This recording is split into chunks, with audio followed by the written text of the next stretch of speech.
Continuing with the same chapter, sampling methods. In my previous E-class, we did with the meaning of population, sample, and then yes, population census, sample survey, why do we need it? ये सब हमने पिछले class में किया था. Now in this E-class, students, we start with the characteristics of ideal sample. कि उसके क्या characters होते हैं, कैसा होना चाहिए ideal sample हमारा.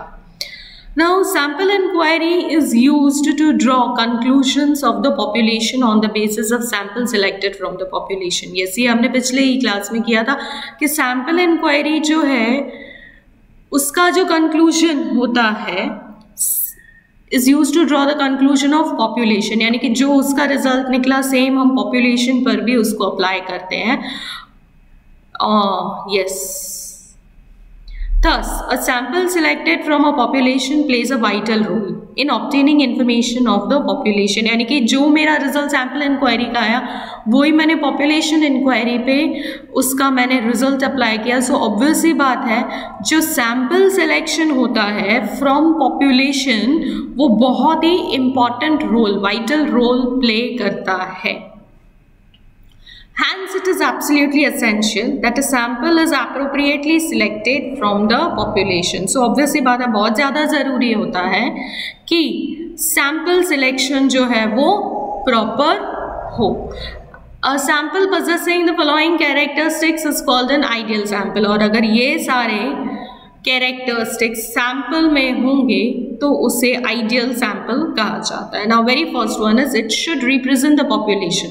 That is all the characteristics of population should be included in the sample. यानी कि वो एक proper एक perfect representative population का होना चाहिए. Sample जो है एक proper representative population का होना चाहिए.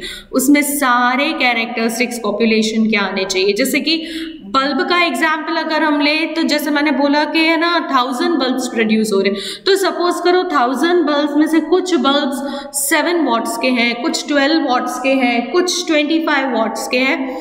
तो सबका सैंपल हमें लेना चाहिए. हमको ऐसा नहीं है कि सिर्फ 25 के मैंने सारे ले लिए और उसका रिजल्ट मैंने बाकी पर भी है ना अप्लाई कर दिया. ऐसे नहीं होता है. जो मेरे 7 वॉट्स के थे, जो मेरा पॉपुलेशन था उसमें से थोड़ा सैंपल 7 वॉट्स का, थोड़ा 5 वॉट्स का, थोड़ा 25 वाला हमें लेना चाहिए. Next is it should be randomly selected. That is no units of population should be favoured or prejudices. यहाँ पे सिलेक्शन जो है वो रैंडम होना चाहिए. हमें यहाँ पे बिल्कुल भी है ना फेवरिज्म, प्रेजुडाइज जो है वो आना नहीं चाहिए. We are not supposed to be biased over here.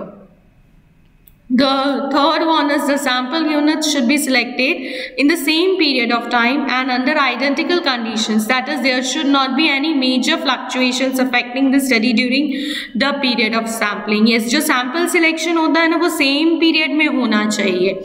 Now, same period में होना चाहिए and under identical conditions होना चाहिए. ज़्यादा उसमें major fluctuations आए ऐसा नहीं होना चाहिए. जैसे फॉर एग्जाम्पल जो लिटरेसी वाला मैंने यहाँ पे आपको एग्जाम्पल दिया था तो मैंने आज थोड़े सैम्पल्स कलेक्ट किए तो दूसरे सैम्पल्स मैं नेक्स्ट डे कलेक्ट कर सकती हूँ. ऐसा नहीं है कि है ना आज मैंने सैम्पल कलेक्ट किया और बाकी के सैम्पल्स मैंने से 1 साल के बाद कलेक्ट किए. तो वो ऐसा नहीं होना चाहिए. टाइम गैप नहीं होना चाहिए. सेम पीरियड में कलेक्ट होना चाहिए बिकॉज 1 साल में ऑब्वियस सी बात है बहुत सारे चेंजेस आ सकते हैं. The next one is selection of sample should be independent. That is, selection of a unit should not be dependent on selection of any other unit of a sample. ऐसा नहीं होना चाहिए कि मैंने एक सैंपल सिलेक्ट किया तो मुझे दूसरा सिलेक्ट करना कंपलसरी है. ऐसा होना नहीं चाहिए. It means the units that are selected in the sample should be independent. एक हो उसकी वजह से दूसरा आए या दूसरे की वजह से पहला हो, ऐसा होना नहीं चाहिए.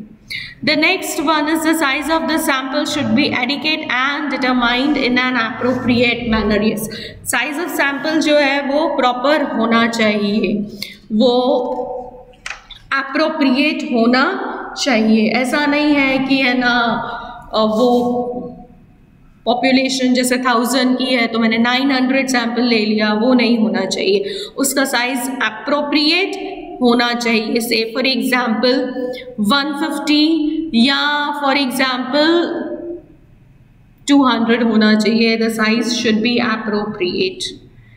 The next one is points to be considered while determining the sample size. हमें सैंपल साइज डिटरमाइन करने से पहले, डिसाइड करने से पहले कौन सी बातें दिमाग में रखनी चाहिए। The sample size means the number of units in the sample selected from the population. ये सैंपल साइज हम ऑलरेडी कर चुके हैं चैप्टर 1 की थ्योरी में, जिसमें सैंपल साइज जो है वो आपको बताया गया था कि it is denoted by small n।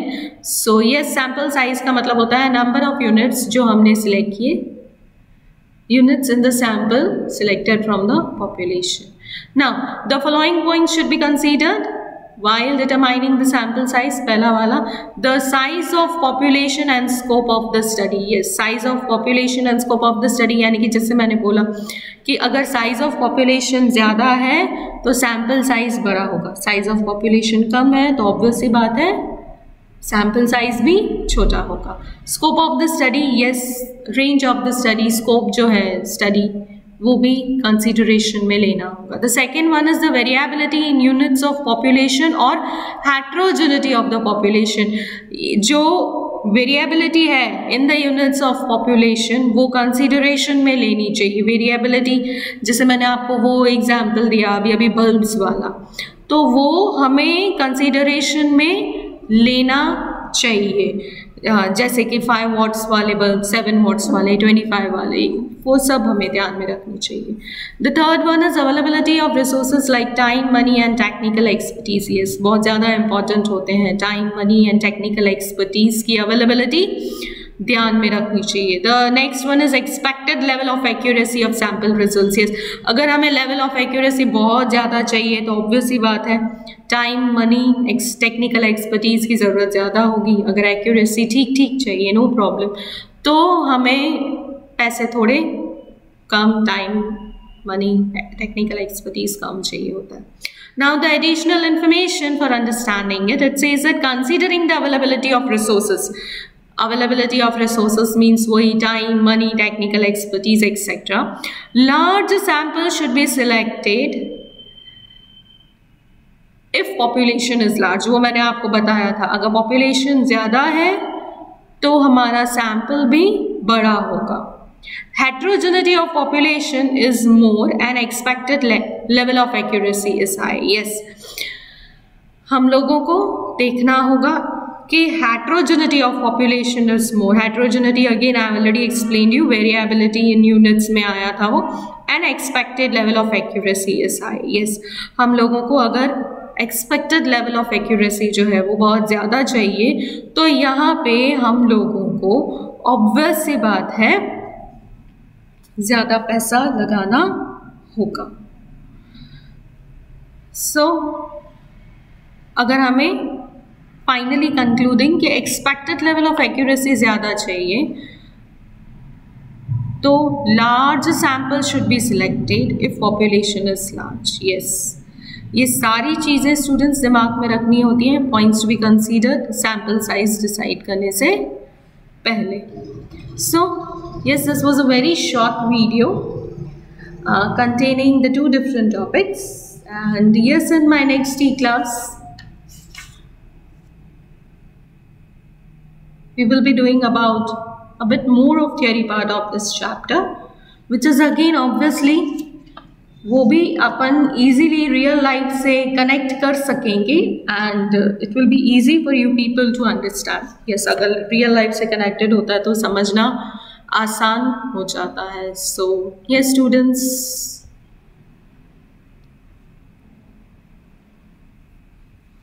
I'm done with the class. Thank you.